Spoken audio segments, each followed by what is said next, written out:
Las profecías de Israel han presagiado el destino de una nación y de un pueblo ayer y hoy. ¿Se refieren las profecías a acontecimientos aún por suceder? Si es así, es posible que se estén cumpliendo ante nuestros ojos ahora mismo. ¿Predijo Moisés que los romanos destruirían el templo 1400 años antes de que ocurriera? No puede haber nada más traumático que la destrucción del templo. ¿Es posible que Ezequiel predijera la existencia de Hitler? ¿Cuántas profecías quedan por cumplirse? A muchas personas les inquieta la idea del fin del mundo, porque no sabemos cuándo será. Ni siquiera estamos seguros de cómo sucederá. Descodificando el pasado. Las profecías de Israel.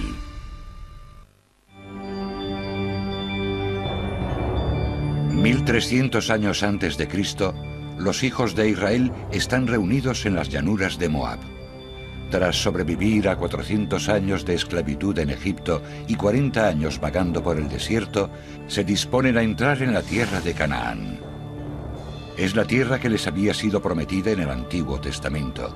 Pero antes de hacerlo, Moisés, que les guía, se dirige por última vez al pueblo que ha liberado. Vuestro Dios, Yahvé, erigirá un profeta como yo de entre vuestros hermanos. A él debéis de escuchar». Cuando Moisés les dice que Yahvé erigirá un profeta como yo, se está asegurando de que los israelitas tendrán todo lo que necesiten en el futuro inmediato. Lo que está diciendo en realidad es que en los momentos críticos, cuando Israel necesite a alguien que lo guíe, Dios le dará profetas nacidos del pueblo de Israel.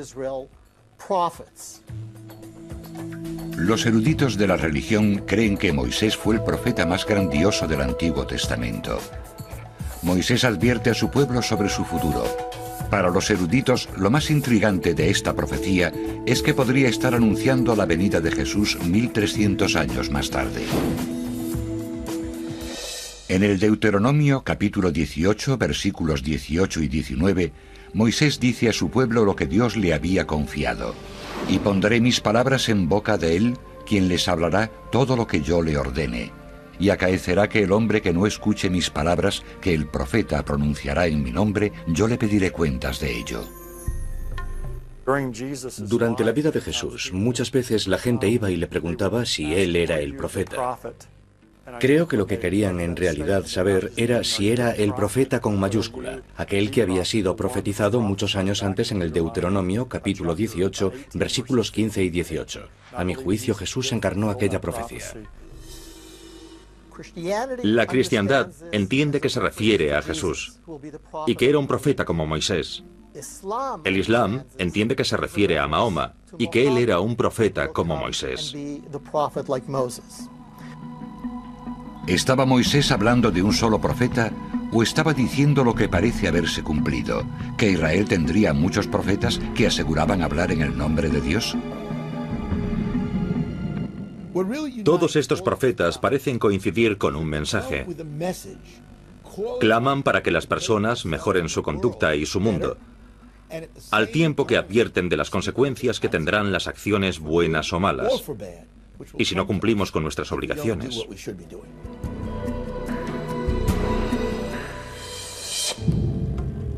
¿Qué se supone que debían hacer los israelitas? Moisés advierte que el desobedecer los mandamientos y no acatar la alianza tendrá consecuencias nefastas. Sobre todo hacia el final del Deuteronomio, las palabras de Moisés describen que el pueblo se descarriará, que será expulsado al exilio y padecerá horribles guerras y destrucción. Este ciclo profético de pecado y destrucción se sucederá a lo largo de la historia del pueblo judío.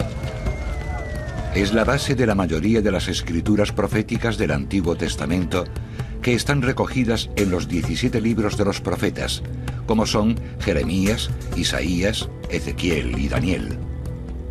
Algunos estudiosos y religiosos creen que abarcan el periodo desde el año 740 a.C.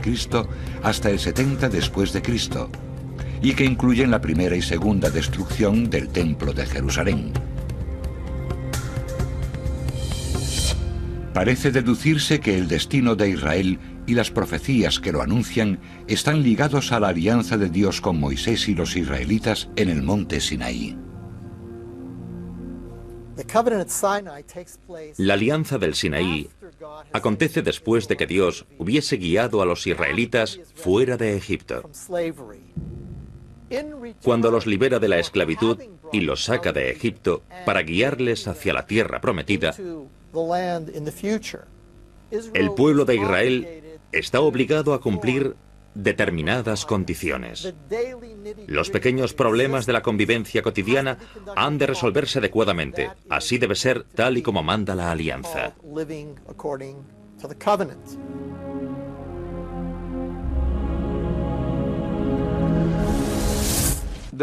Los profetas estaban haciendo un llamamiento a la lealtad hacia la alianza de Moisés, y esto de alguna manera los une.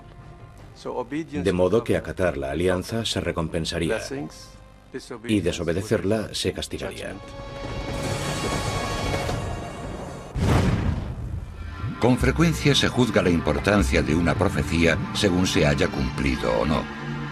La profecía de Moisés describe acontecimientos que sucederían siglos más tarde. Uno de los ejemplos de mayor dramatismo se relata en el Deuteronomio, capítulo 28, versículo 49. Moisés se dirige al pueblo para advertirle con gran detalle de las consecuencias de quebrantar la alianza. Yahvé alzará contra ti un pueblo venido de lejos, del cabo de la tierra, como águila que planea, un pueblo cuya lengua no entenderás. Te devorará hasta aniquilarte.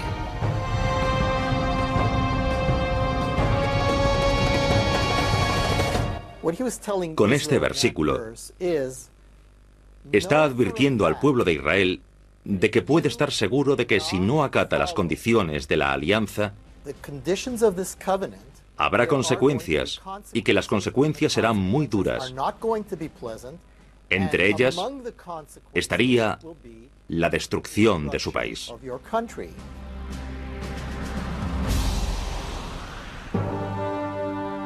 Cualquier violación de la alianza, como la idolatría, quebrantar el sabbat o desatender a los pobres y necesitados, podría decidir la suerte de Israel. Entonces Dios dejaría de proteger a los israelitas, con lo que quedarían a merced de sus enemigos. El águila que se menciona en la profecía se vincula habitualmente con el águila imperial de Roma. En el año 63 a.C., Pompeyo, el general romano, invade Jerusalén, flanqueado por miles de legionarios que despliegan orgullosos sus estandartes y banderas con el águila imperial. Pompeyo convierte a Jerusalén en parte del Imperio Romano. Pompeyo asedia el templo durante 3 meses, tras los cuales derriba las murallas y asesina a unos 12.000 judíos. Nadie sabía muy bien quiénes eran los que atacarían con la fuerza del águila. Pero tiempo más tarde, cuando los israelitas vieron a las legiones romanas exhibiendo sus estandartes, algunas con la imagen del águila, comprendieron que la profecía señalaba directamente a Roma.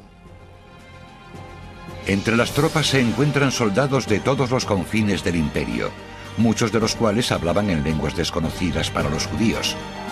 La escena se ajusta con exactitud a la descrita por Moisés en su profecía unos 1300 años antes. Tanta destrucción y el exilio. No puede haber nada más traumático. Su existencia cultural, incluso sus vidas, fueron destruidas. Su mundo se tambaleaba y empezaron a preguntarse si Dios los seguía protegiendo.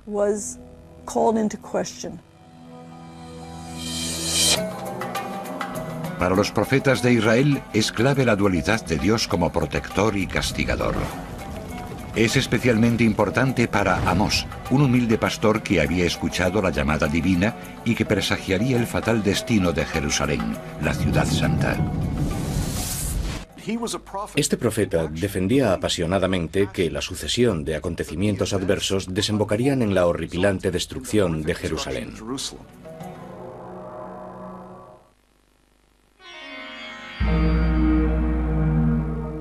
Tras conquistar la tierra de Canaán en el año 1050 a.C., los israelitas fundaron el reino de Israel. Primero Saúl, seguido por David y Salomón, gobiernan las 12 tribus. Pero pasado un tiempo tras la muerte de Salomón, en el año 920 a.C., el territorio es dividido formando dos naciones diferenciadas: el reino de Israel al norte y el reino de Judea al sur. Con la muerte de Salomón se desató una guerra civil, tras la que se produjo una sucesión en las tribus del norte. Estas 10 tribus fundaron una dinastía propia. Pero las tribus del reino del sur de Benjamín y Judá siguieron con el templo de Jerusalén. Durante esta época los profetas mantienen su actividad. Joel, Abdías, Jonás y Oseas están muy preocupados intentando impedir que los israelitas sucumban a la idolatría, al maltrato de los desfavorecidos o que se puedan apartar de Dios y de su alianza. En el siglo VIII a.C., los profetas están convencidos de que el pueblo judío se había descarriado sin remedio. Los profetas de aquellos tiempos y que vivían esas situaciones eran los defensores de las causas sociales. Algunas veces denunciaban a la monarquía, pero también denunciaban al pueblo. Uno de estos defensores es el profeta Amós, que se supone vivió en torno al año 750 a.C. Amós no proviene de la sociedad adinerada y es designado por Dios para condenarla en sus profecías. El ministerio de Amós coincide con una época de gran prosperidad económica en el reino de Israel. Amós era pastor y había recibido la llamada de Dios para que dejase sus rebaños y difundiese el mensaje divino en el norte. Amós responde rápidamente a la llamada, pero se siente desolado por las crecientes diferencias sociales entre ricos y pobres. En el capítulo 2, versículos 6 al 13, Amós advierte a los ricos de que sus acciones tendrán consecuencias. Porque han vendido al justo por plata y al pobre a cambio de unas sandalias. He aquí que crujo bajo vuestro peso, como cruje la carreta que rueda llena de gavillas.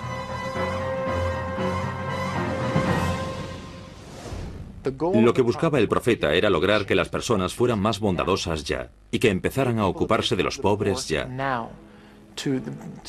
Quería que el pueblo empezara a ayudar a los marginados ya.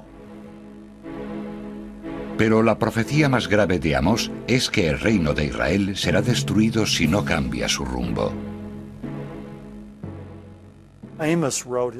Amós escribió en el siglo VIII a.C. esta profecía, que iba dirigida sobre todo a las tribus del norte. Y díjome Yahvé: ha llegado el fin a mi pueblo, Israel. No seguiré protegiéndole por más tiempo. Numerosos serán los cadáveres que por doquier silenciarán los caminos.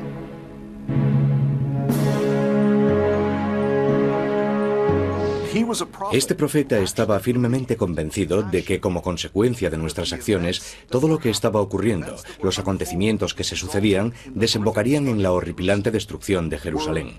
Nosotros éramos los responsables, porque nos lo habíamos buscado.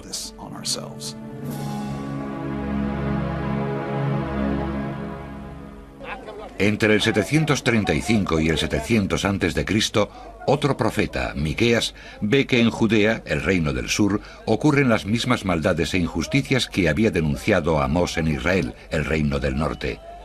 Una de las cosas que más inquietan a Miqueas es la idolatría y sus consecuencias. No deben seguir explotando a sus semejantes, ni mintiendo, ni idolatrando ni a Baal ni a Sara. Tenía que pasar algo que lo impidiese.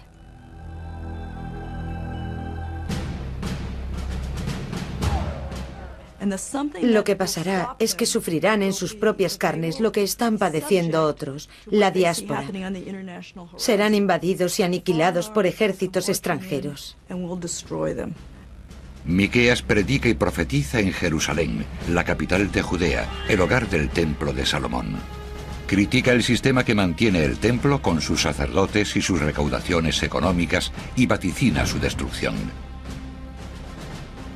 Por eso y por vuestra culpa, Sión será arada como un campo. Jerusalén será un montón de escombros y la montaña del templo como un monte invadido por la maleza.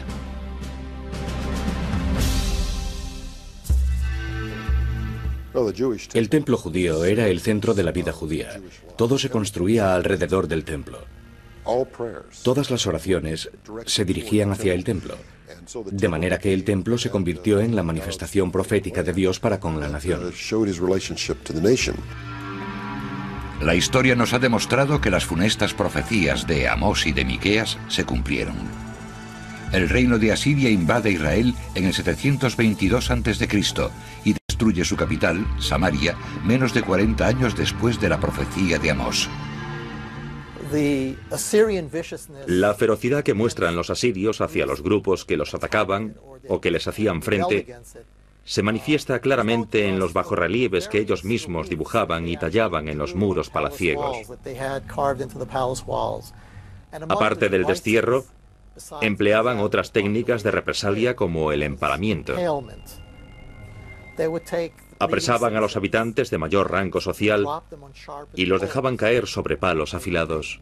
Con sus cabezas construían pirámides, apilaban las cabezas a las puertas de las ciudades.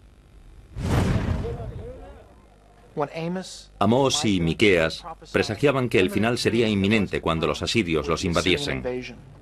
Sus profecías advertían de que si no cambiaban su estilo de vida, Asiria llegaría para aniquilarlos y acabaría con Jerusalén.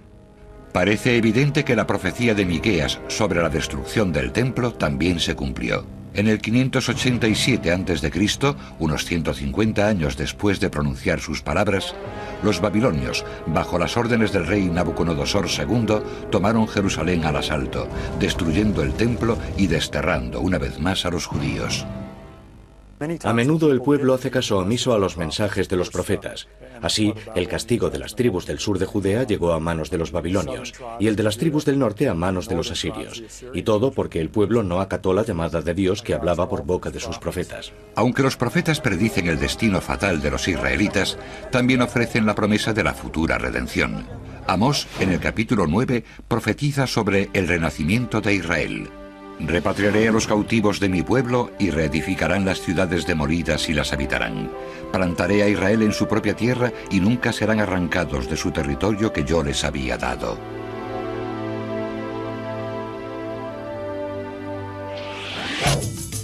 Pero antes de que Israel pueda volver a su tierra, el pueblo tendrá que soportar el exilio en Babilonia.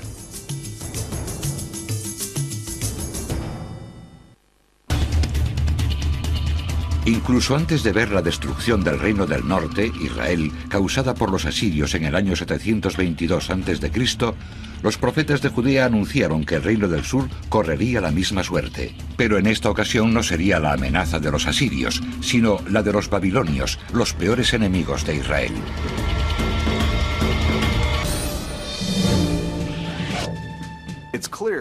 Es patente que Babilonia buscaba el mismo objetivo que su predecesor, Asiria: conquistar la totalidad de la tierra, es decir, todo el mundo conocido.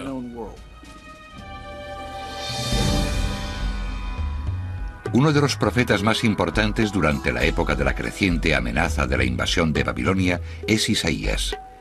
Isaías escuchó la llamada para ejercer de profeta en el 740 a.C.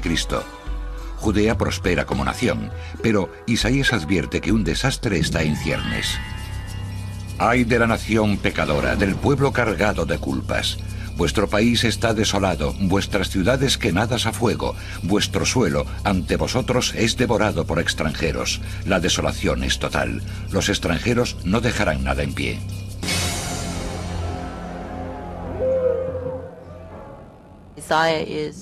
Isaías habla muy seriamente de la relación causa-efecto entre la gravedad de los pecados de Israel con el juicio que habría de sobrevenir. Les explica que si uno entra a la tierra y es desobediente cuando está en ella y es pecaminoso cuando habita en esta tierra, Dios lo expulsará de la tierra y lo desterrará.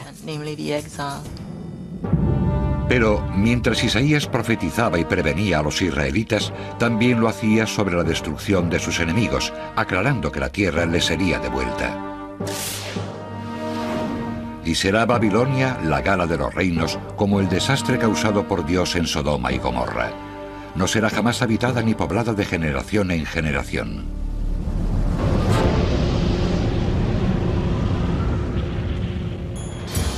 De nuevo la historia demostraría la certeza de las palabras de Isaías. Babilonia es tomada por Ciro el Grande de Persia en el 539 a.C. Babilonia fue tomada por una invasión persa.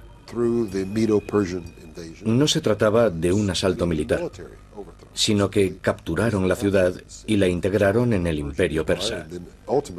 Cuando el curso del río Éufrates fue cambiado, el lugar fue abandonado y cayó en el olvido. En los siglos VII y VI a.C., el templo de Jerusalén centra toda la devoción de los judíos. Tras el paso de Isaías, llega Jeremías. Jeremías se autoexcluía permanentemente del templo, al que criticaba abiertamente junto con los servicios que allí se oficiaban. En el capítulo 7 de Jeremías aparece el famoso sermón del templo. Jeremías está de pie sobre las escaleras del templo de Jerusalén y anuncia que el templo será destruido. Así ha dicho Yahvé de los ejércitos, Dios de Israel. Mejorad vuestra conducta y vuestros actos y os dejaré residir en este lugar. No os confiéis en palabras falaces ni digáis, el templo de Yahvé son estos edificios. Haré con la casa que es llamada con mi nombre, en la cual vosotros confiáis, lo mismo que he hecho con Silo.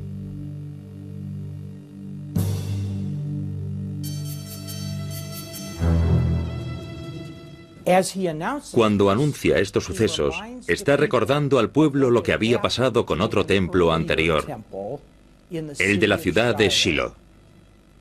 Muchos años antes de que existieran reyes en Israel, los filisteos habían destruido el templo de Shilo.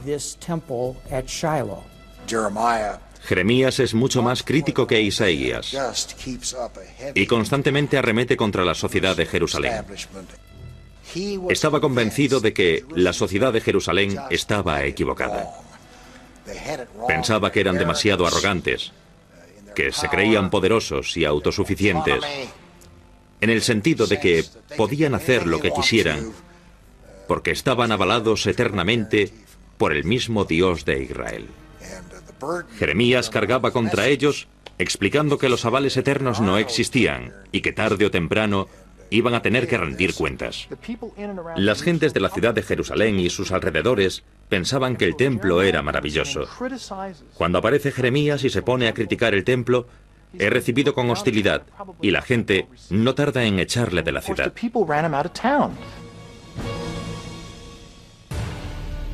Jeremías echa leña al fuego en el tema de las relaciones exteriores del reino de Judea. Jeremías aplaude las negociaciones de paz con Babilonia. Jeremías predicaba sobre Babilonia, porque Babilonia era la mayor amenaza de la época. Cuando Babilonia toma Jerusalén, en el año 586 a.C., el templo es destruido y los judíos son desterrados, cumpliéndose la profecía de Jeremías.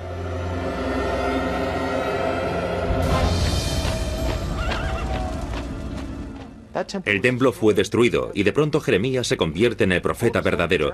Ya no es un marginado. De repente reconocen que es el hombre al que tenían que haber escuchado. Aunque se le permite permanecer en Judea, Jeremías profetiza el final del exilio. Haciéndose eco de Isaías, vaticina el castigo que les espera a los babilonios. Durante 70 años, estas naciones servirán al rey de Babilonia. Y sucederá que cuando los 70 años se hayan cumplido, castigaré al rey de Babilonia y a aquella nación, así como al país de los caldeos por su falta, dijo el Señor, y convertiré sus tierras en desolaciones eternas.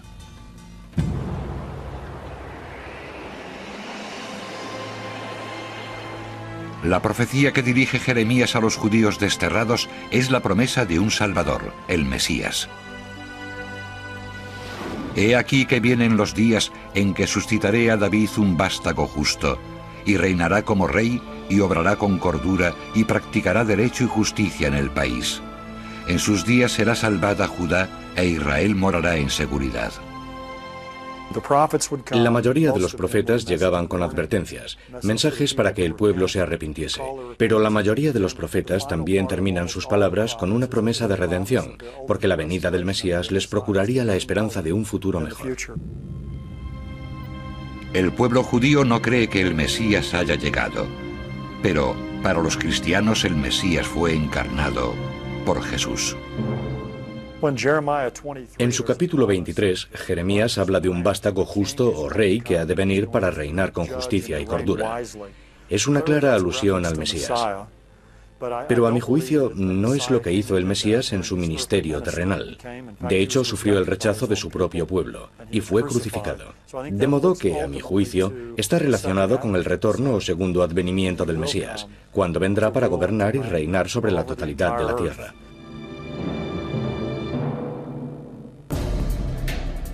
Mientras Jeremías se dedica a predicar en el exterior del templo, otro profeta importante ha comenzado su ministerio en el templo de Jerusalén. El mensaje de Ezequiel no es lo único que atrae a la gente.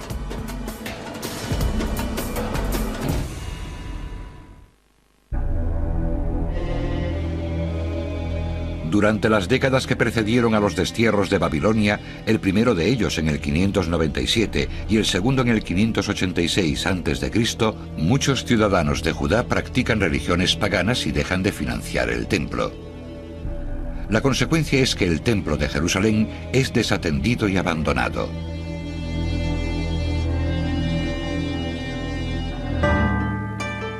Al contrario que el profeta Jeremías, que no pisaba el templo, Ezequiel forma parte de la curia religiosa de Jerusalén. Y como tal, se movía entre la gente como si estuviera en el templo. Para él, el templo de Jerusalén es la residencia palpable de Dios. Entre los teólogos decimos que veía la presencia divina desde las alturas. Es decir, pensaba que el Dios bendito no podía morar en un entorno ruinoso. En vista de lo bajos que habían caído tanto el templo como la gente, Ezequiel empieza a tener visiones e intenta prevenir al pueblo con profecías y símbolos. Yo, Yahvé, he hablado y actuaré. Te dispersaré entre las naciones y te esparciré por los países. Eliminaré de ti tu impureza. Es difícil saber la acogida que tuvo Ezequiel en la antigüedad. La mayoría de los profetas poseían una voz dominante. La mayoría emanaban credibilidad y autoridad. Pero el estilo de Ezequiel, al profetizar, es fascinante.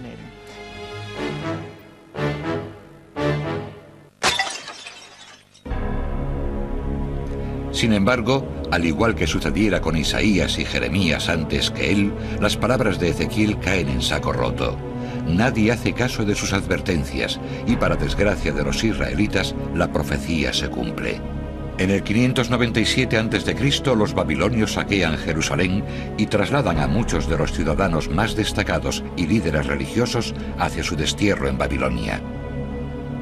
Al igual que otros muchos miembros de la jerarquía religiosa, Ezequiel es exiliado en el 597 a.C. Tiene 26 años y no volverá a Israel.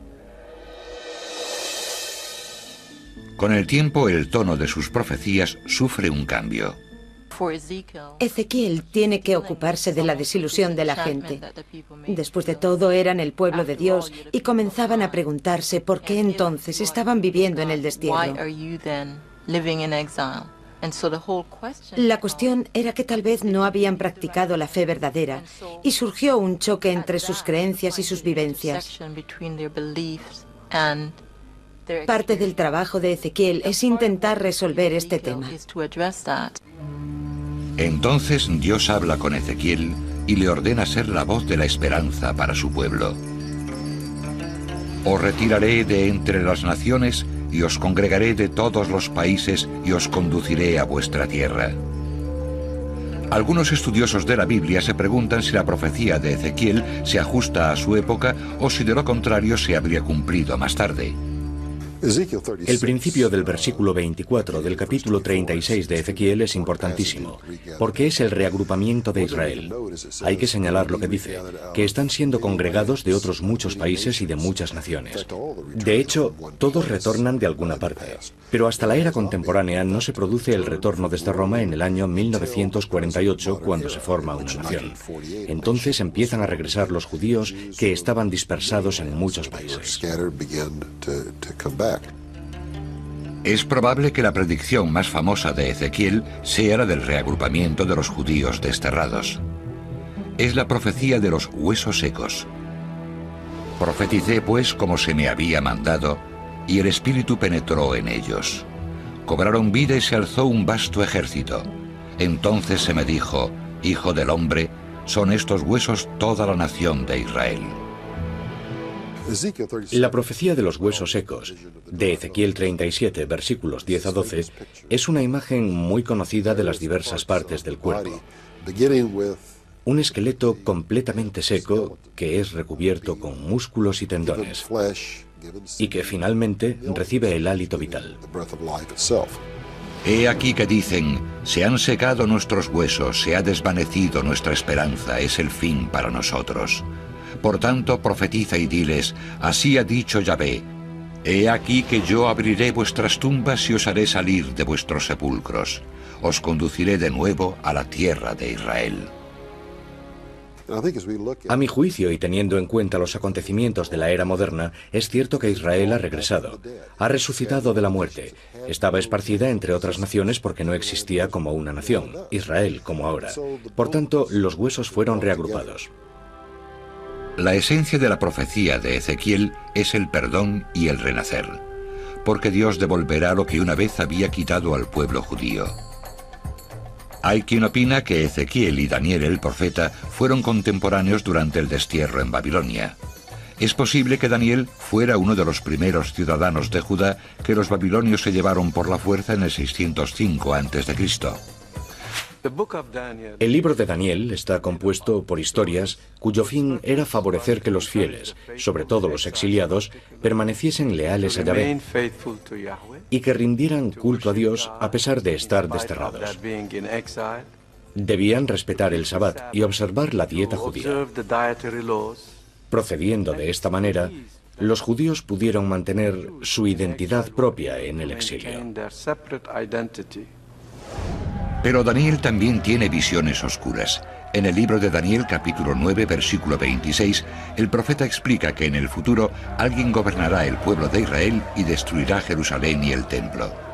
Y después de las 62 semanas será muerto un ungido y nada le quedará. Y el pueblo del príncipe que ha de venir destruirá la ciudad y el santuario. En el siglo I a.C., los romanos gobiernan la tierra de Israel. En torno al año 30 después de Cristo, Jesús de Nazaret se revela como el Mesías, palabra que significa el ungido. La profecía de las 70 semanas, de Daniel capítulo 9, versículos 24 a 27, dice que cuando hayan transcurrido 69 semanas o 483 días, el Mesías será muerto. Es lo que ocurrió. En el 33 después de Cristo, el Mesías es ejecutado. En el 70 después de Cristo, unos 40 años después de que Jesús fuera separado de sus seguidores y crucificado, los romanos destruyeron Jerusalén y el templo. ¿Vio Daniel la destrucción del templo por parte de los romanos 600 años antes de que ocurriera? La profecía dice que el pueblo del príncipe que ha de venir destruirá la ciudad, y es justo lo que pasó en el 70 después de Cristo. Creo que la profecía es muy específica al hablar del pueblo del príncipe último, el anticristo, es decir, los romanos, que asolarán y destruirán la ciudad de Jerusalén. Alude directamente a los sucesos del 70 después de Cristo. En el capítulo 8, versículos 23 y 24, Daniel tiene otra visión inquietante. Algunos estudiosos del tema opinan que es posible que Daniel profetizara a Hitler y el Holocausto. Al final de sus reinados, cuando hayan llegado al colmo de sus maldades, surgirá un rey insolente y hábil en engaños. Su fuerza será muy vigorosa, mas la fuerza no será suya. Causará destrucciones prodigiosas y prosperará en lo que haga. Aniquilará a los poderosos y al pueblo de los santos. No me cabe duda de que muchas personas han vinculado al capítulo 8, 23 y 24 de Daniel con Hitler, porque en verdad fue el mayor perseguidor del pueblo judío de todos los tiempos. Fue peor que el faraón del Éxodo. Así que cuando uno se encuentra con una escritura como esta, que habla de una persecución que sufrirán los judíos, lo más natural es pensar en Hitler. Mientras que las profecías de Daniel se cuentan entre las escrituras apocalípticas más severas, con la llegada de nuestra era llegará también un nuevo predicador judío. Será el más radical de todos.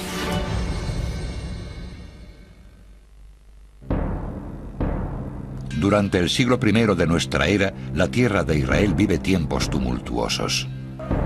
En el año 63 a.C., los romanos controlan el país y los judíos se oponen abiertamente a la ocupación. Roma ha estado controlando el país durante 90 años cuando un predicador judío llamado Jesús de Nazaret comienza su ministerio. Al igual que hicieran los profetas que le precedieron, Jesús arremete contra la corrupción de los sacerdotes del templo. En Mateo 24, Jesús profetiza sobre la destrucción del segundo templo. ¿No veis todas estas cosas? En verdad os digo que no quedará aquí piedra sobre piedra que no sea derribada.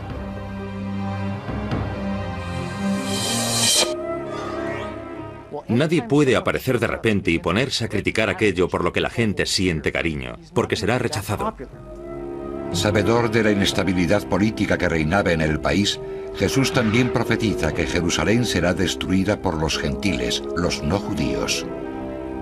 Y caerán bajo el filo de la espada, serán llevados cautivos a todas las naciones, y Jerusalén será pisoteada por los gentiles hasta que se cumplan los tiempos de los gentiles. El tiempo de los gentiles hace alusión al futuro, una época en la que los judíos no gobernarán Jerusalén. Jesús profetiza sobre la destrucción de la ciudad de Jerusalén por los romanos en el 70 después de Cristo. Tras su muerte, los seguidores de Jesús empiezan a escribir lo que han vivido junto a él. Lo consideran la encarnación de su Mesías y piensan que con él se han cumplido las promesas de los profetas del Antiguo Testamento, como Isaías, entre otros. He aquí a mi servidor, a quien sostendré, mi escogido, en quien se complace mi alma. He infundido mi espíritu sobre él, justicia aportará a los gentiles. Existe la costumbre muy arraigada en la Iglesia, desde que existe como tal, de interpretar el Antiguo Testamento pensando en el Nuevo Testamento y en Jesús. No es ni mucho menos lo que hacen los judíos. Pero ambos, cristianos y judíos, podrán leer el mismo texto de Isaías 9. Porque un niño nos ha nacido, un niño se nos ha dado. Es el mismo texto. La Biblia hebrea fue cristianizada porque las profecías de la Biblia hebrea que hablaban sobre un suceso específico en un tiempo y contexto histórico específicos simbolizaban de alguna manera la venida de Jesús. Según los autores de los Evangelios, Jesús dice que el reino de Dios, o el fin del mundo, es inminente, y les da instrucciones a sus seguidores para reconocer las señales: terremotos, hambrunas y guerras, entre otras calamidades. Mirad la higuera y los árboles todos. Una vez que han brotado, si los miráis, conocéis por ellos que el verano está cerca. Así también vosotros, cuando veáis que suceden estas cosas, sabed que está cerca el reino de Dios. Para muchas personas, la higuera simboliza la resurrección de la nación de Israel. Cuando la higuera o la nación de Israel empiece a brotar, sabremos que los acontecimientos sucederán rápidamente. El 14 de mayo de 1948, el Estado de Israel renace. ¿Es esta la higuera de la profecía que florece? ¿La existencia del Estado de Israel anuncia el segundo advenimiento?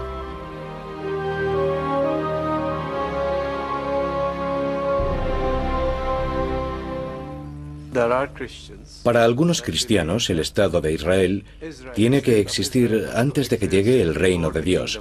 Por tanto, lo alientan, rezan por él, apoyan el Estado de Israel y sus políticas. Basándose en ello, teóricamente el reino de Dios llegaría con mayor prontitud, porque para ellos es muy urgente. Algunos colectivos cristianos evangelistas instan a sus miembros a que ayuden a financiar la construcción de asentamientos israelíes en territorio árabe y a prestar su apoyo a los candidatos políticos pro-israelíes. Intentar hacer un uso interesado de estos textos apocalípticos para que ocurran cosas que Dios ha prometido, a mi juicio, no son actos de fe, sino actos de temor. Dios actuará cuando lo crea oportuno. Otros textos cristianos ofrecen algunas pistas para averiguar el fin del mundo y para infundir temor entre los creyentes ante la posibilidad de que el fin esté cerca. Una fuente es el libro de las Revelaciones. Es el último libro del Nuevo Testamento y se cree que el autor fue Juan de Patmos, en torno al año 96 después de Cristo. El libro de las Revelaciones se compone de 404 versículos con unas 550 alusiones al Antiguo Testamento. Hay quien llama al libro de las Revelaciones la estación principal de la Biblia, porque es el destino último de todos los grandes pensamientos. En realidad viene a ser la corona o cúspide de todas las profecías.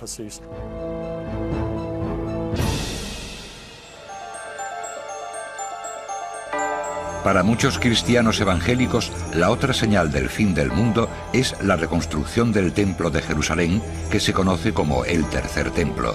Pero es muy difícil imaginárselo en el Israel de hoy. Muchas personas, tanto judías como cristianas, creen que el tiempo del Mesías no llegará hasta que se reconstruya el Templo de Jerusalén. Para su desgracia, la Cúpula de la Roca, una mezquita musulmana muy venerada, está situada justo donde estaba el templo. Si se nos ocurriera derribar la mezquita, nos enfrentaríamos a la Tercera, Cuarta y Quinta Guerras Mundiales. Algunos estudiosos piensan que uno de los pasajes del libro de Ezequiel abriría las esperanzas para la reconstrucción del Tercer Templo. Ezequiel describe en los capítulos 38 y 39 la invasión de Israel por las fuerzas de Gog y Magog, una coalición de otros países de Oriente Próximo. Heme aquí contra ti, Gog, príncipe supremo de Mesjec y Tubal. Te haré dar vuelta, pondré garfios en tus quijadas y te sacaré a ti y a todo tu ejército. Persia, Etiopía y Pud los acompañan provistos de escudos y cascos. Gomer y Bet Togarmag desde los confines del norte con todas sus tropas. Pueblos numerosos están contigo. Si tomamos en consideración los países implicados en la invasión, Gog de Magog sería el jefe de esta zona de Magog, que se localiza fácilmente en un mapa de la época. La antigua Escitia y las otras naciones que se han descrito, algunas de las que existen hoy en día, pueden identificarse en un mapa. Aunque las fuerzas de Magog exceden en número a las fuerzas israelitas, estas, según Ezequiel, triunfarán sobre sus enemigos. Romperé de un golpe el arco en tu mano izquierda y haré caer de tu mano derecha tus flechas. Sobre las montañas de Israel caerás tú, así como todas tus tropas y los pueblos que te acompañan. En este texto salen victoriosos, sin necesidad de luchar, porque todas las naciones poderosas del norte sucumben en la tierra de Israel.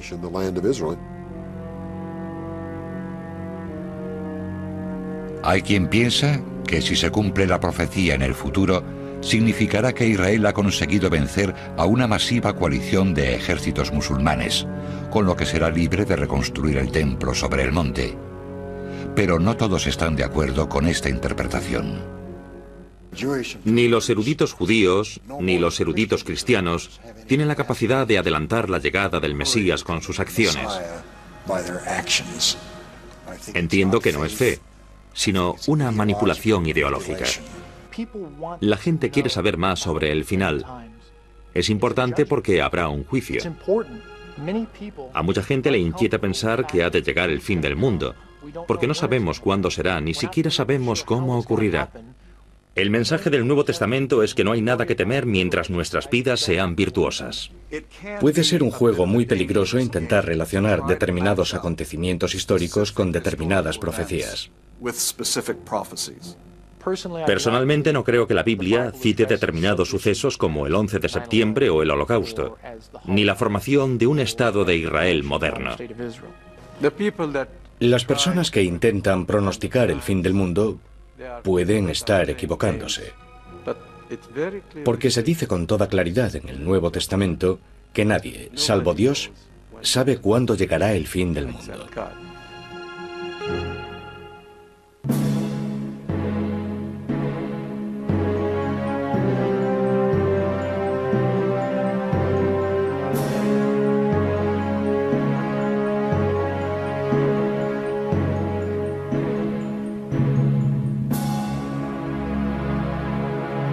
Hay que señalar lo que dice, que están siendo congregados de otros muchos países y de muchas naciones.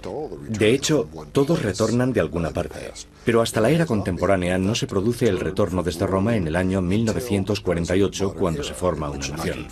Entonces empiezan a regresar los judíos que estaban dispersados en muchos países. Es probable que la predicción más famosa de Ezequiel sea la del reagrupamiento de los judíos desterrados. Es la profecía de los huesos secos.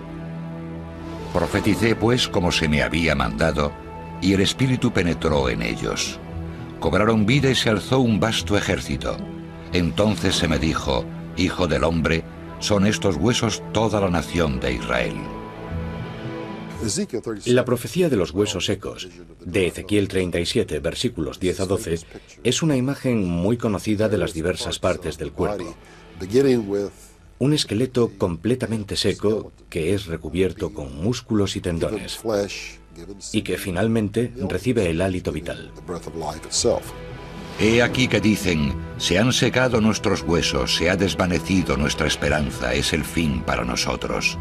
Por tanto, profetiza y diles, así ha dicho Yahvé, he aquí que yo abriré vuestras tumbas y os haré salir de vuestros sepulcros. Os conduciré de nuevo a la tierra de Israel. A mi juicio, y teniendo en cuenta los acontecimientos de la era moderna, es cierto que Israel ha regresado, ha resucitado de la muerte. Estaba esparcida entre otras naciones porque no existía como una nación, Israel como ahora. Por tanto, los huesos fueron reagrupados. La esencia de la profecía de Ezequiel es el perdón y el renacer, porque Dios devolverá lo que una vez había quitado al pueblo judío. Hay quien opina que Ezequiel y Daniel el profeta fueron contemporáneos durante el destierro en Babilonia. Es posible que Daniel fuera uno de los primeros ciudadanos de Judá que los babilonios se llevaron por la fuerza en el 605 a.C.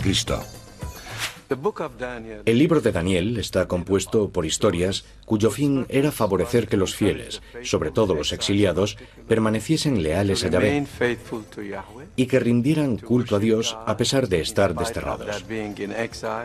Debían respetar el Sabbat y observar la dieta judía. Procediendo de esta manera, los judíos pudieron mantener su identidad propia en el exilio. Pero Daniel también tiene visiones oscuras.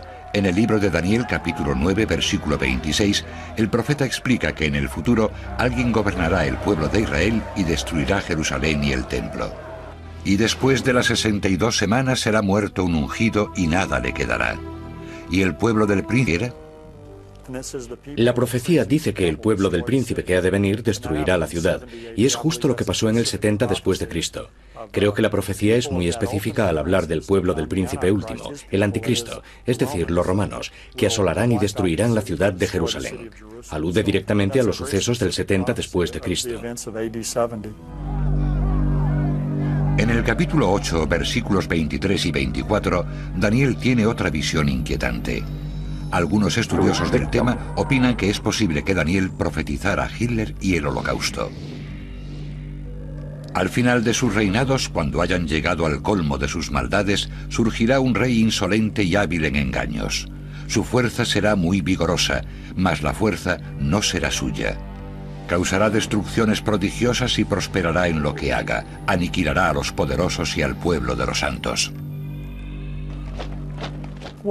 No me cabe duda de que muchas personas han vinculado al capítulo 8, 23 y 24 de Daniel con Hitler, porque en verdad fue el mayor perseguidor del pueblo judío de todos los tiempos.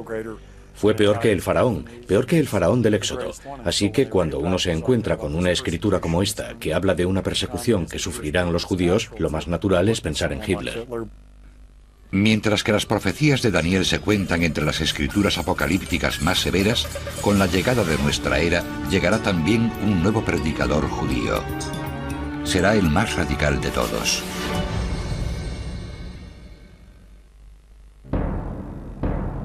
Durante el siglo I de nuestra era, la tierra de Israel vive tiempos tumultuosos.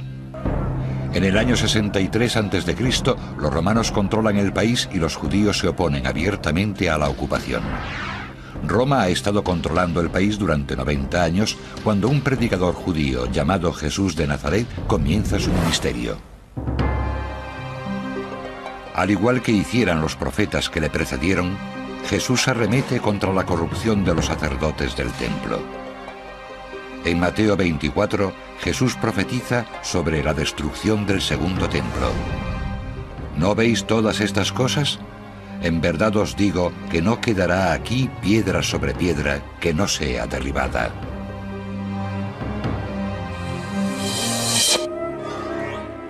Nadie puede aparecer de repente y ponerse a criticar aquello por lo que la gente siente cariño, porque será rechazado.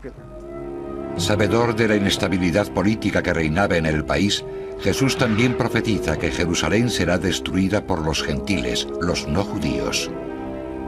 Y caerán bajo el filo de la espada, serán llevados cautivos a todas las naciones, y Jerusalén será pisoteada por los gentiles hasta que se cumplan los tiempos de los gentiles.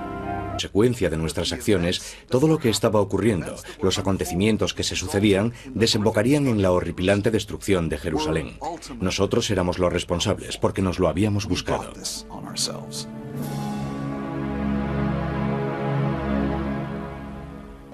Entre el 735 y el 700 a.C., otro profeta, Miqueas, ve que en Judea, el reino del sur, ocurren las mismas maldades e injusticias que había denunciado Amós en Israel, el reino del norte.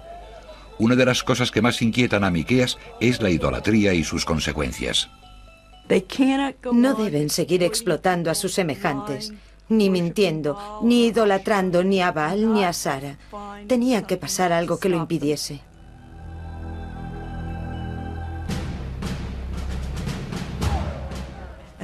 Lo que pasará es que sufrirán en sus propias carnes lo que están padeciendo otros, la diáspora. Serán invadidos y aniquilados por ejércitos extranjeros. Miqueas predica y profetiza en Jerusalén, la capital de Judea, el hogar del templo de Salomón. Critica el sistema que mantiene el templo con sus sacerdotes y sus recaudaciones económicas y vaticina su destrucción. Por eso y por vuestra culpa, Sión será arada como un campo. Jerusalén será un montón de escombros y la montaña del templo como un monte invadido por la maleza.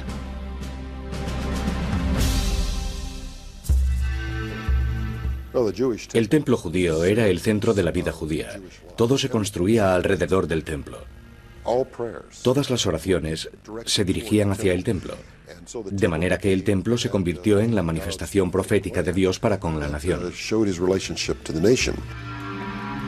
La historia nos ha demostrado que las funestas profecías de Amós y de Miqueas se cumplieron. El reino de Asiria invade Israel en el 722 a.C. y destruye su capital, Samaria, menos de 40 años después de la profecía de Amós. La ferocidad que muestran los asirios hacia los grupos que los atacaban o que les hacían frente se manifiesta claramente en los bajorrelieves que ellos mismos dibujaban y tallaban en los muros palaciegos. Aparte del destierro, empleaban otras técnicas de represalia como el empalamiento. Apresaban a los habitantes de mayor rango social y los dejaban caer sobre palos afilados. Con sus cabezas construían pirámides, apilaban las cabezas a las puertas de las ciudades. Amós y Miqueas presagiaban que el final sería inminente cuando los asirios los invadiesen. Sus profecías advertían de que si no cambiaban su estilo, comprendieron que la profecía señalaba directamente a Roma. Entre las tropas se encuentran soldados de todos los confines del imperio, muchos de los cuales hablaban en lenguas desconocidas para los judíos. La escena se ajusta con exactitud a la descrita por Moisés en su profecía unos 1300 años antes. Tanta destrucción y el exilio. No puede haber nada más traumático. Su existencia cultural, incluso sus vidas, fueron destruidas.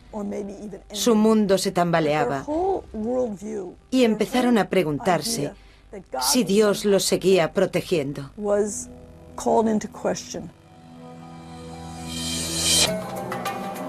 Para los profetas de Israel es clave la dualidad de Dios como protector y castigador.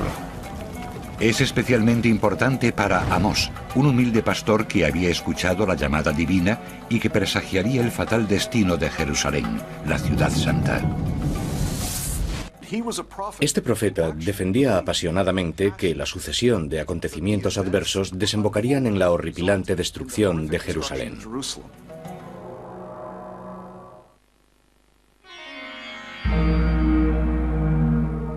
Tras conquistar la tierra de Canaán en el año 1050 a.C., los israelitas fundaron el reino de Israel. Primero Saúl, seguido por David y Salomón, gobiernan las 12 tribus. Pero pasado un tiempo tras la muerte de Salomón, en el año 920 a.C., el territorio es dividido formando dos naciones diferenciadas: el reino de Israel al norte y el reino de Judea al sur. Con la muerte de Salomón se desató una guerra civil tras la que se produjo una sucesión en las tribus del norte. Estas 10 tribus fundaron una dinastía propia. Pero las tribus del reino del sur de Benjamín y Judá siguieron con el templo de Jerusalén. Durante esta época los profetas mantienen su actividad. Joel, Abdías, Jonás y Oseas están muy preocupados intentando impedir que los israelitas sucumban a la idolatría, al maltrato de los desfavorecidos o que se puedan apartar de Dios y de su alianza. En el siglo VIII a.C., los profetas están convencidos de que el pueblo judío se había descarriado sin remedio. Los profetas de aquellos tiempos y que vivían esas situaciones eran los defensores de las causas sociales. Algunas veces denunciaban a la monarquía, pero también denunciaban al pueblo. Uno de estos defensores es el profeta Amós, que se supone vivió en torno al año 750 a.C. Amós no proviene de la sociedad adinerada y es designado por Dios para condenarla en sus profecías. Para algunos cristianos, el Estado de Israel tiene que existir antes de que llegue el reino de Dios. Por tanto, lo alientan, rezan por él, apoyan el Estado de Israel y sus políticas. Basándose en ello, teóricamente el reino de Dios llegaría con mayor prontitud, porque para ellos es muy urgente. Algunos colectivos cristianos evangelistas instan a sus miembros a que ayuden a financiar la construcción de asentamientos israelíes en territorio árabe y a prestar su apoyo a los candidatos políticos pro-israelíes. Intentar hacer un uso interesado de estos textos apocalípticos para que ocurran cosas que Dios ha prometido, a mi juicio, no son actos de fe, sino actos de temor. Dios actuará cuando lo crea oportuno. Otros textos cristianos ofrecen algunas pistas para averiguar el fin del mundo y para infundir temor entre los creyentes ante la posibilidad de que el fin esté cerca. Una fuente es el libro de las Revelaciones. Es el último libro del Nuevo Testamento y se cree que el autor fue Juan de Patmos, en torno al año 96 después de Cristo. El libro de las Revelaciones se compone de 404 versículos con unas 550 alusiones al Antiguo Testamento. Hay quien llama al libro de las Revelaciones la estación principal de la Biblia, porque es el destino último de todos los grandes pensamientos. En realidad viene a ser la corona o cúspide de todas las profecías.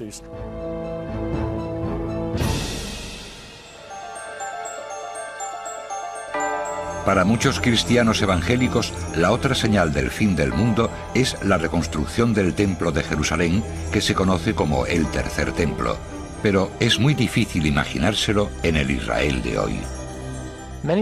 Muchas personas, tanto judías como cristianas, creen que el tiempo del Mesías no llegará hasta que se reconstruya el Templo de Jerusalén. Para su desgracia, la Cúpula de la Roca, una mezquita musulmana muy venerada, está situada justo donde estaba el templo. Si se nos ocurriera derribar la mezquita, nos enfrentaríamos a la tercera, cuarta y quinta guerras mundiales. Algunos estudiosos piensan que uno de los pasajes del libro de Ezequiel abriría las esperanzas para la reconstrucción del tercer templo. Ezequiel describe en los capítulos 38 y 39 la invasión de Israel por las fuerzas de Gog y Magog, una coalición de otros países de Oriente Próximo. Heme aquí contra ti, Gog, príncipe supremo de Mesjec y Tubal. Te haré dar vuelta, pondré garfios en tus quijadas y te sacaré a ti y a todo tu ejército. Persia, Etiopía y Pud los acompañan provistos de escudos y cascos, Gomer y Beth Togarmag desde los confines del Nes.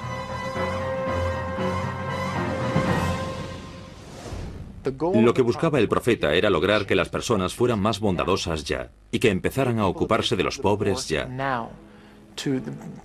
Quería que el pueblo empezara a ayudar a los marginados ya. Pero la profecía más grave de Amós es que el reino de Israel será destruido si no cambia su rumbo. Amós escribió en el siglo VIII a.C. esta profecía, que iba dirigida sobre todo a las tribus del norte. Y díjome Yahvé, ha llegado el fin a mi pueblo, Israel. No seguiré protegiéndole por más tiempo. Numerosos serán los cadáveres que por doquier silenciarán los caminos.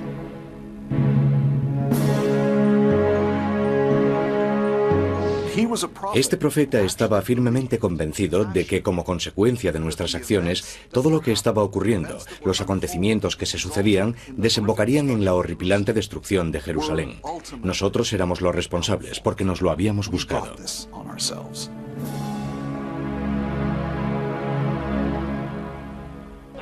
Entre el 735 y el 700 a.C., otro profeta, Miqueas, ve que en Judea, el reino del sur, ocurren las mismas maldades e injusticias que había denunciado Amós en Israel, el reino del norte. Una de las cosas que más inquietan a Miqueas es la idolatría y sus consecuencias. No deben seguir explotando a sus semejantes, ni mintiendo, ni idolatrando ni a Baal ni a Sara. Tenía que pasar algo que lo impidiese.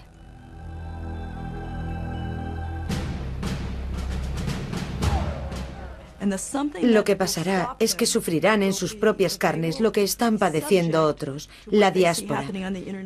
Serán invadidos y aniquilados por ejércitos extranjeros. Miqueas predica y profetiza en Jerusalén, la capital de Judea, el hogar del templo de Salomón. Critica el sistema que mantiene el templo con sus sacerdotes y sus recaudaciones económicas y vaticina su destrucción. Por eso y por vuestra culpa, Sión será arada como un campo. Jerusalén será un montón de escombros y la montaña del templo como un monte invadido por la maleza.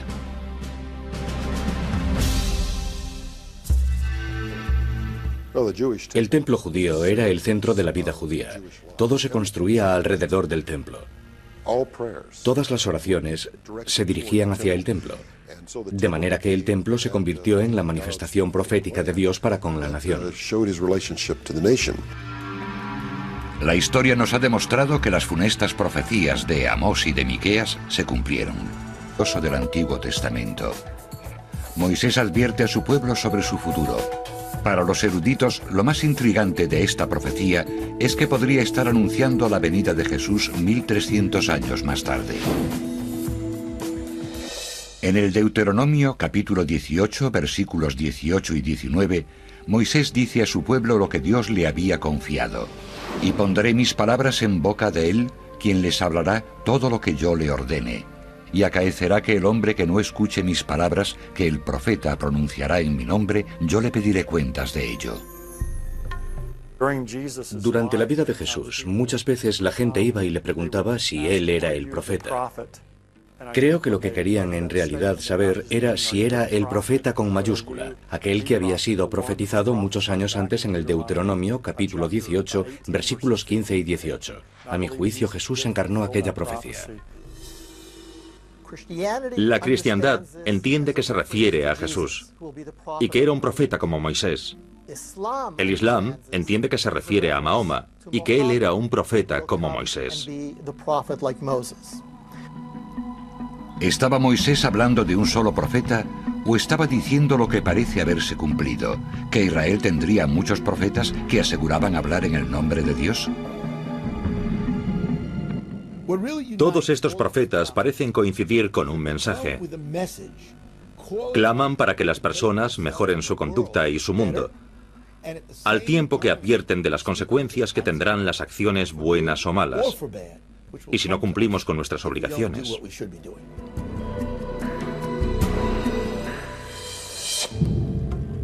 ¿Qué se supone que debían hacer los israelitas? Moisés advierte que el desobedecer los mandamientos y no acatar la alianza tendrá consecuencias nefastas. Sobre todo hacia el final del Deuteronomio, las palabras de Moisés describen que el pueblo se descarriará, que será expulsado al exilio y padecerá horribles guerras y destrucción. Este ciclo profético de pecado y destrucción se sucederá a lo largo de la historia del pueblo judío.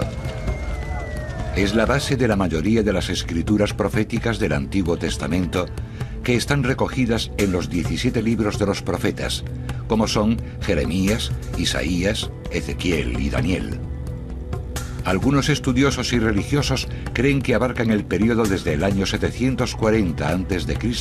hasta el 70 después de Cristo, y que incluyen la primera y segunda destrucción del Templo de Jerusalén.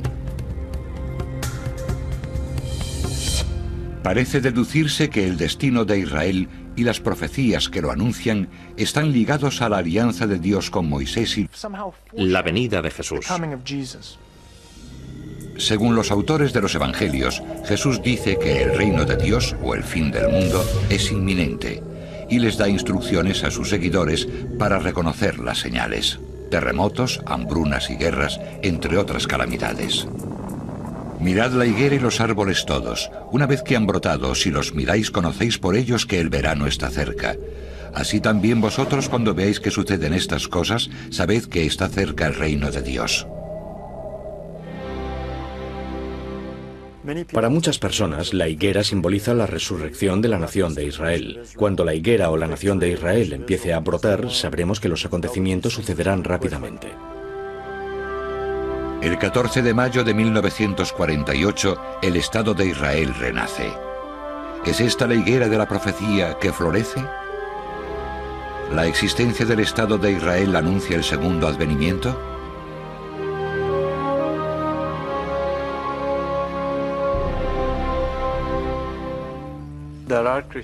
Para algunos cristianos, el Estado de Israel tiene que existir antes de que llegue el reino de Dios. Por tanto, lo alientan, rezan por él, apoyan el Estado de Israel y sus políticas. Basándose en ello, teóricamente el reino de Dios llegaría con mayor prontitud, porque para ellos es muy urgente. Algunos colectivos cristianos evangelistas instan a sus miembros a que ayuden a financiar la construcción de asentamientos israelíes en territorio árabe y a prestar su apoyo a los candidatos políticos pro-israelíes. Intentar hacer un uso interesado de estos textos apocalípticos para que ocurran cosas que Dios ha prometido,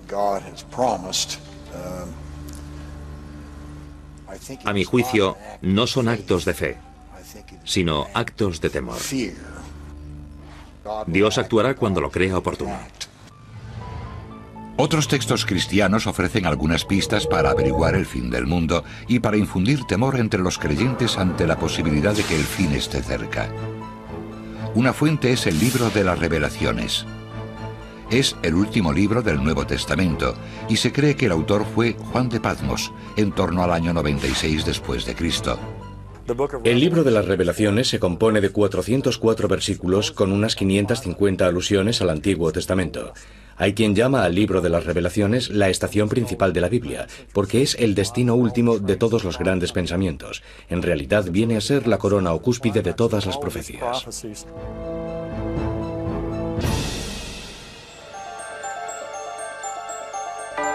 Para muchos cristianos evangélicos, la otra señal del fin del mundo es la reconstrucción del Templo de Jerusalén, que se conoce como la invasión de Israel por las fuerzas de Gog y Magog, una coalición de otros países de Oriente Próximo. Heme aquí contra ti, Gog, príncipe supremo de Mesjec y Tubal. Te haré dar vuelta, pondré garfios en tus quijadas y te sacaré a ti y a todo tu ejército. Persia, Etiopía y Put los acompañan provistos de escudos y cascos. Gomer y Beth Togarmah desde los confines del norte con todas sus tropas. Pueblos numerosos están contigo.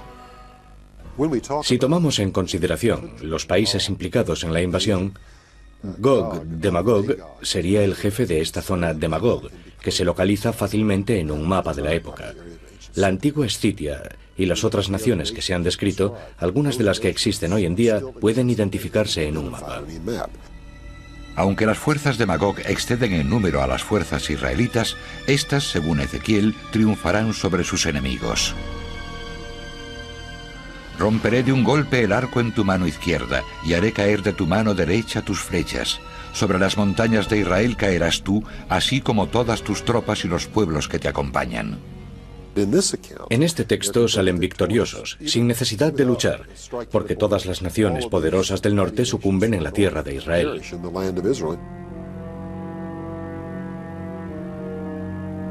Hay quien piensa que si se cumple la profecía en el futuro, significará que Israel ha conseguido vencer a una masiva coalición de ejércitos musulmanes, con lo que será libre de reconstruir el templo sobre el monte. Pero no todos están de acuerdo con esta interpretación. Ni los eruditos judíos, ni los eruditos cristianos tienen la capacidad de adelantar la llegada del Mesías con sus acciones. Entiendo que no es fe, sino una manipulación ideológica. La gente quiere saber más sobre el final. Es importante porque habrá un juicio. A mucha gente le inquieta pensar que ha de llegar el fin del mundo, porque no sabemos cuándo será, ni siquiera sabemos cómo ocurrirá. El mensaje del Nuevo Testamento es que no hay nada que temer mientras nuestras vidas sean virtuosas. Puede ser un juego muy peligroso intentar relacionar determinados acontecimientos históricos con determinadas profecías. Personalmente no creo que la Biblia cite determinados sucesos como el 11 de septiembre o el Holocausto, ni la formación de un Estado de Israel moderno. Las personas que intentan pronosticar el fin del mundo pueden estar equivocándose, porque se dice con toda claridad en el Nuevo Testamento que nadie, salvo Dios, sabe cuándo llegará el fin del mundo.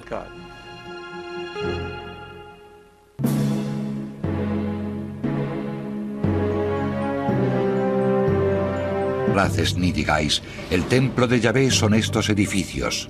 Haré con la casa que es llamada con mi nombre, en la cual vosotros confiáis, lo mismo que he hecho con Silo.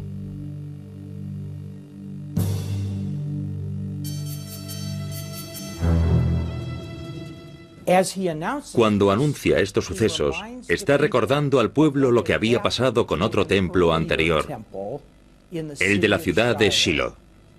Muchos años antes de que existieran reyes en Israel, los filisteos habían destruido el templo de Shilo. Jeremías es mucho más crítico que Isaías y constantemente arremete contra la sociedad de Jerusalén. Estaba convencido de que la sociedad de Jerusalén estaba equivocada.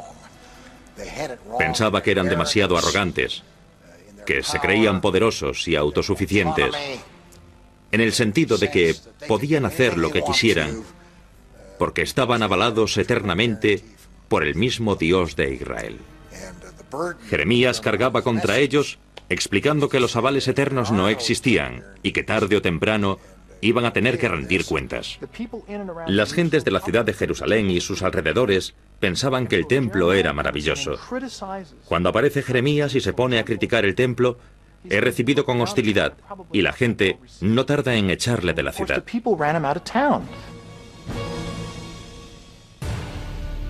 Jeremías echa leña al fuego en el tema de las relaciones exteriores del reino de Judea. Jeremías aplaude las negociaciones de paz con Babilonia. Jeremías predicaba sobre Babilonia, porque Babilonia era la mayor amenaza de la época. Cuando Babilonia toma Jerusalén, en el año 586 a.C., el templo es destruido y los judíos son desterrados, cumpliéndose la profecía de Jeremías.